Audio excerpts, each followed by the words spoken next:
Hi guys, today we're going to react to Blaze by Asterism.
It took me straight back to the 90s. The feel was 90s rock, and it just threw me back to when I was a teenager enjoying that kind of music. I really love this. Who needs lyrics when you can play like this?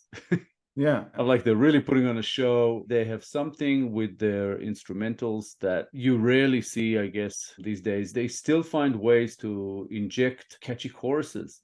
They are so amazing as musicians that it's just mind-boggling every time. It just kind of, I find myself just staring, going, "What?" Yeah, that's You know? exactly like in a trance. I've said it before, Yeah. when they do instrumental pieces, then you get a distilled experience because you have no lyrics to depend on to give you meaning or interpretation of what you're experiencing. So you only have the music.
That gear shift was, I almost forgot to expect that. It was a cool shift. I just keep being reminded, every time I see them, that I really, really like their style of playing, which is a little bit different, especially on bass. Even the way he holds the bass guitar, the way he plays, it looks different, and it's interesting. He is exhibiting like speed that I rarely see basically in bass players of this kind of music. And she is just on a whole other planet.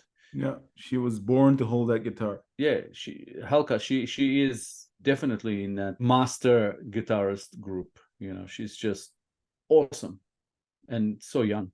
Amazing. This is, I think, an earlier show of theirs.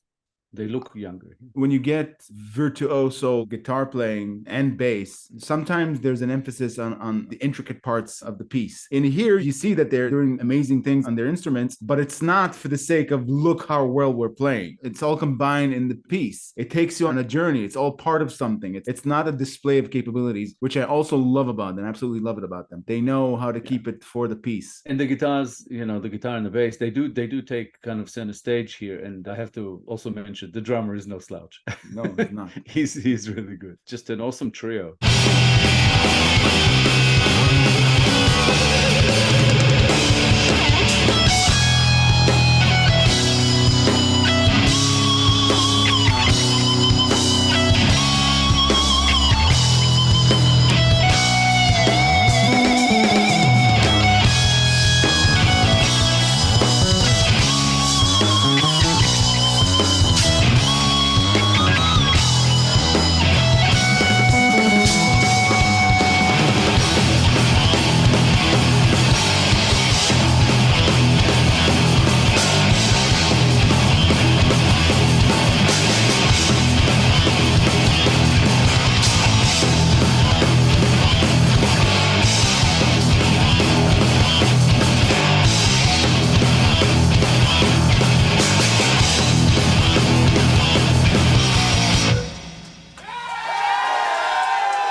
Awesome.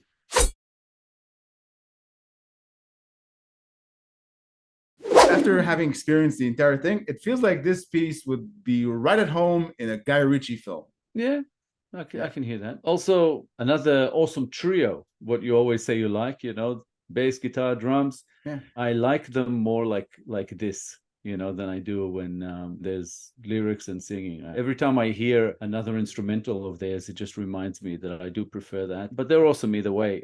Just so musically gifted that it almost makes no difference what they're playing because they do it so well. I think it remains to be seen where they shine more in instrumentals or lyric songs, because we haven't reacted to many. They are amazing. I think, if I'm being honest, they were an acquired taste.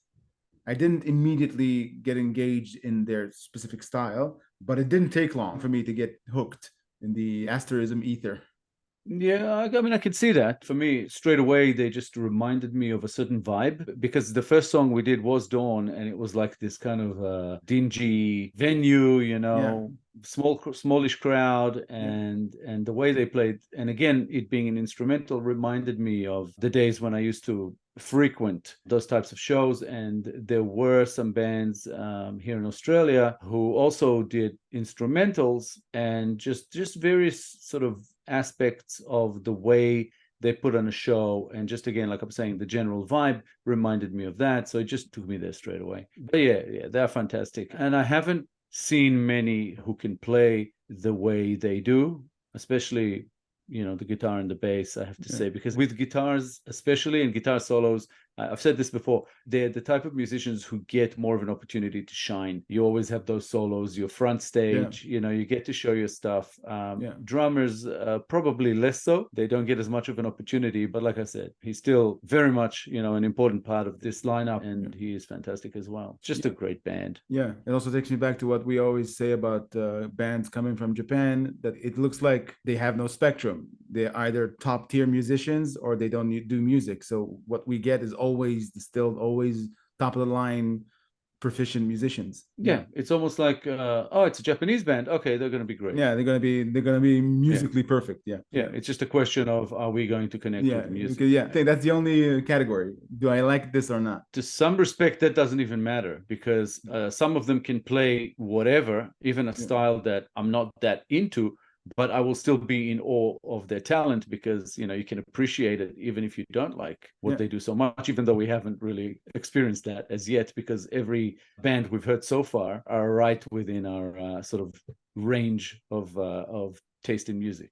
Yeah, I wasn't aware that I would like this so much. I didn't even have it in my head to look for bands in other countries to see what I like to that extent. It's like having a weekly thorough course about what's coming out of Japan, like a different type of education about all the stuff that's coming out of there. Yeah, because at least once or twice a month, we get introduced to a new band. We've been introduced to quite a few since we started, but we do a lot of certain bands. We just want to hear more of their stuff. So we do get a lot of requests, and it's been an awesome ride, and continues to be. If you enjoyed this episode, guys, please be sure to like, subscribe, comment, and click the little bell icon so you'll get notified on all our future videos. If you have a request you'd like bumped up the line, please make it through Buy Me a Coffee. All contributions are, of course, very much appreciated. Thank you all for sticking with us. Thank you all for your time. It starts like a freight train that's lost its brakes. Really gets you engaged from the first second. The whole time she's singing, I'm thinking, at what stage is she going to hit her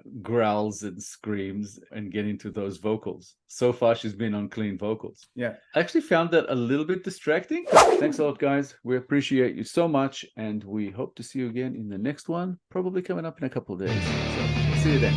Bye, guys. Bye, guys.